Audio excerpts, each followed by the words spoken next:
Hi ladies, my name is Ashanwa. Welcome to LAJA.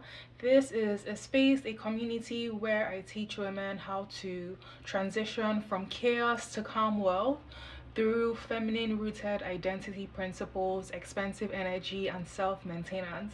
If that sounds like something you are interested in, I encourage you to stick around, subscribe, and peruse my videos, and also join my community, LAJA Soft Living Society. Today's video, I am discussing things I spend money on as a self-identified high maintenance woman. I know people think high maintenance means that you are demanding without a cause, you expect too much of life, and you just want the nicest things in life and you would accept nothing less. And you're not wrong, you're not wrong. I recently did a video on the right and wrong way to be high maintenance, so I encourage you to watch that video if that's something you still struggle with internally. Because being high maintenance is something you truly have to embrace as a way of being and as an identity. Yes, it is more than just having the Chanels and the Dior's. Yes, we love all those things, but we're also expensive in our energy, in our emotions, in how we present ourselves, how we move through the world, and how we relate to people and allow people to treat us. So it's a whole lifestyle. It's not just about having and expecting nice material things, but those things are indeed included. So I'm going to talk to you on the things that I spend money on as a high maintenance woman and why. So if that's something of interest to you, let us begin and let's go. So the first thing that I spend money on as a high maintenance woman is things that save me time. So time is one of our most valuable assets. It's actually a finite resource. It is something that we cannot get back, and it's also something that we do not know how much we have of left. Only God knows the answer to that. So I always spend money on things that will save me time. I spend money on things that will free up my time, especially. So, what does that look like on a practical sense? I invest in a house cleaner to come and clean my place because I hate cleaning personally, but it's also a time suck. After you work a long day, you work long hours, and then you have to worry about cleaning your place. So, things like cleaning, I outsource.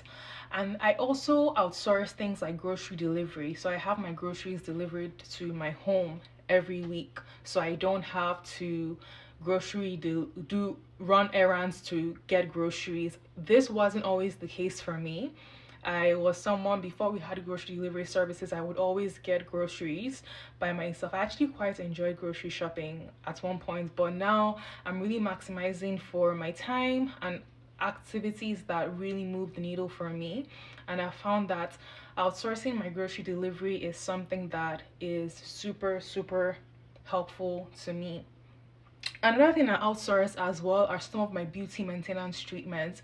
So I recently paid off a package for full body laser hair removal that gives me lifetime access to a laser clinic, any laser clinic underneath that brand, so that I can get laser treatments for my full body. I was someone that always shaved every single week and it just became too time consuming and tedious. So I felt that laser was a great investment to make. I also outsource my hair as well. As you can see, this is my hair. My hair is relaxed. I actually just got a fresh relaxer done and I'm in the process of growing out my hair. So I have a hairstylist that I've been working with for over 5 years now, that I've known her, and I found that having a good stylist in your corner is super critical and super helpful in your hair growth journey. So again, time saving investments, things that save me time and free up my time so I can focus it on other high value activities that make and move the needle for me. And why is this important, ladies? You don't want to be doing everything yourself because, like I said, our time and our energy are finite resources and we only want to allocate it to tasks and activities that matter the most. So there's that.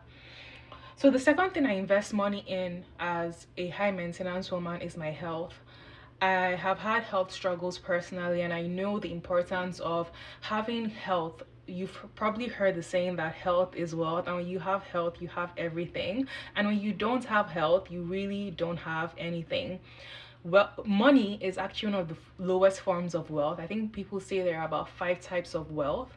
there is finances, there's relationships, there's your health, and there's also time as well. So investing in my health is critical because I want to be able to live to reap and enjoy the fruits of my labor. I don't want to be in a situation where I have all the money in the world, but I am not able to spend it, or it's going towards things like medical bills and medical unnecessary medical bills and medical expenses because I am in poor health. So I invest in things. I invest in peptides. I invest in various tests to make sure that my labs are run and my vitals are optimal and I'm monitoring them. I invest in good quality food. I invest in homeware, cookware that make sure that it's quality and I can cook meals for myself and my family that are delicious and healthy and sumptuous. And so I invest in all these things because, again, longevity is important. I know we all pray for good health, long life, and prosperity, and we also have to put the action that's aligned to it. So in our own might, yes, God has the final say, but we have things within our control that we can do to ensure that we are taking care of the vessels that God has given us. You want to make more money as a woman, it really starts with your health. If you don't feel good in your body, if you don't feel good in your hormones, you're going to put an invisible cap on how much money you can make. And I say this from experience because I'm someone that struggled with health anxiety after going through a few struggles myself, and I've been able to overcome it, and I've noticed a significant improvement in my money, how much I'm able to call in, how much I'm able to hold, and how much I'm able to circulate. So don't take your health for granted. It's super critical to your finances, especially as a woman. So the third thing I spend my money on is my physical appearance. I love looking good. I love having the finer things in life. Even when I didn't look as I do right now, I still invested to the best of my ability in my looks because I know that we live in a superficial world and people judge you by how you look, unfortunately. They judge you by how you look, they judge you by how you present yourself, and they make assumptions about who you are based on how you present yourself. Is this how God wants things to be? God tells us to do things, no, but this is how the world runs, and we have to adopt some of the worldly ways to be able to advance forward. Even scripture says that we should be as innocent as doves and wise as serpents. So we need to have that duality in our personality. Yes, we're spiritual, but we're also material as well. So I invest in my looks. I already told you that I pay for laser hair removal, or I paid for laser hair removal. I invest in my hair, makeup, skincare. I'm currently microneedling at home, things like that.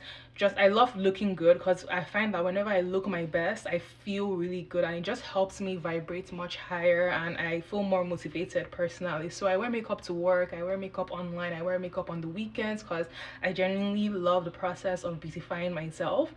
I just view it as a ritual where I am reaffirming to myself that I am worth the effort, I am worth the investment. And when you have that belief embodied in your system, your nervous system as a woman, you inevitably attract men, you attract opportunities, you attract people who pour into you easily and effortlessly and consistently.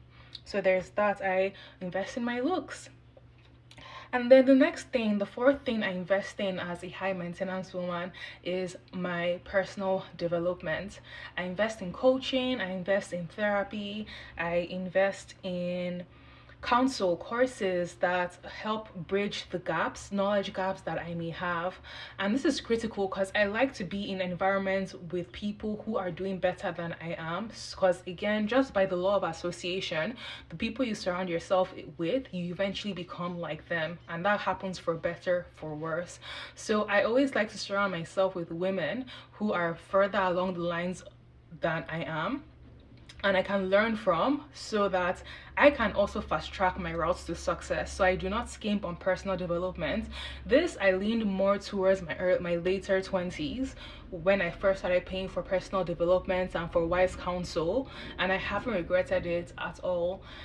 So that's why I also started LAJA Stop Living Society, because you're surrounded with women who are seeking to elevate themselves, embody their most expensive energy in their being and also in the bank. Because we teach you, or I teach you, the both principles, how to set up your life financially in a way where you feel your most confident, but you also embody it at an energetic level. You do the nervous system work where you embody it as an identity and it's not something that you're performing.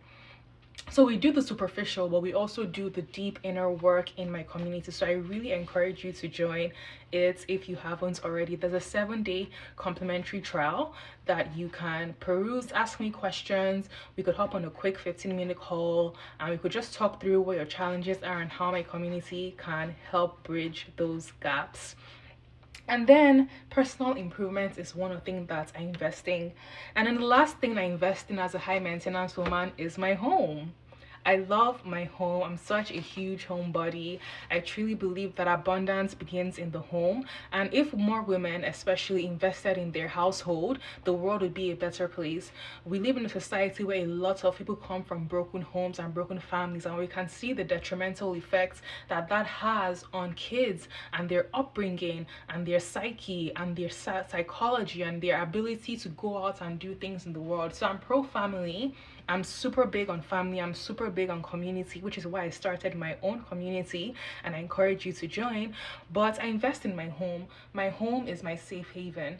Like I said, abundance begins at the home. Your home is where you go as a woman to rest, to rejuvenate, where you ideally feel safe, where you feel you can be your true self, where you can be vulnerable, where you can restore, rest, and also abundance. Something I always speak over myself every single day, and I've been doing this for years and God has not failed me yet, and that is combining Psalm 23 verse 1 and a second psalm. I've forgotten where it is in the Bible, but it goes as so Psalm 23 verse 1 says, the Lord is my shepherd, I shall not want.